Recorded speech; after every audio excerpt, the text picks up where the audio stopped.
Magandang araw mga ka-approve! For today's video, merienda naman ang niluto namin. Overload pansit canton.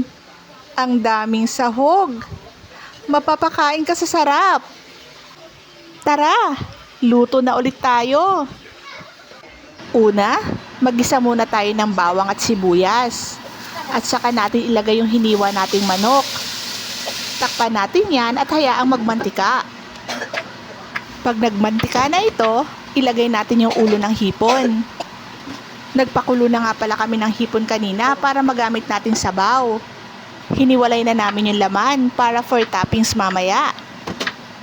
Pwede na natin timplahan ng paminta, asin at ginisa mix to. Tapos ilagay na natin yung mga iba pang toppings.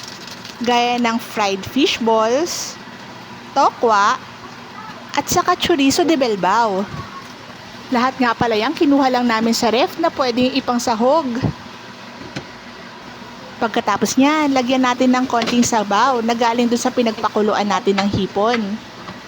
Haluin lang natin yan at takpan uli. Pag medyo kumulo na, pwede na tayong maglagay ng gulay.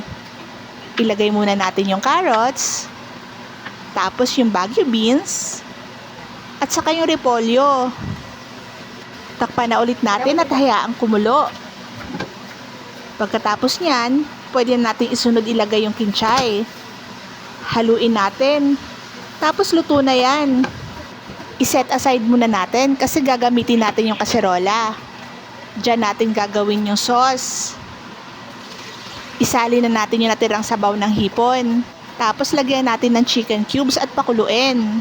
Pag kumulo na, pwede na natin timplahan ng toyo, paminta, at oyster sauce. Tapos isunod na natin yung canton noodles. Hayaan lang natin ma-absorb niya yung sabaw.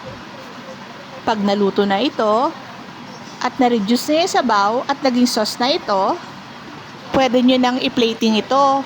O kaya, ihalo yung tinabi nating gulay. At ito na nga yung finished product. Diba ang daming sahog? Kain na ulit tayo! Salamat!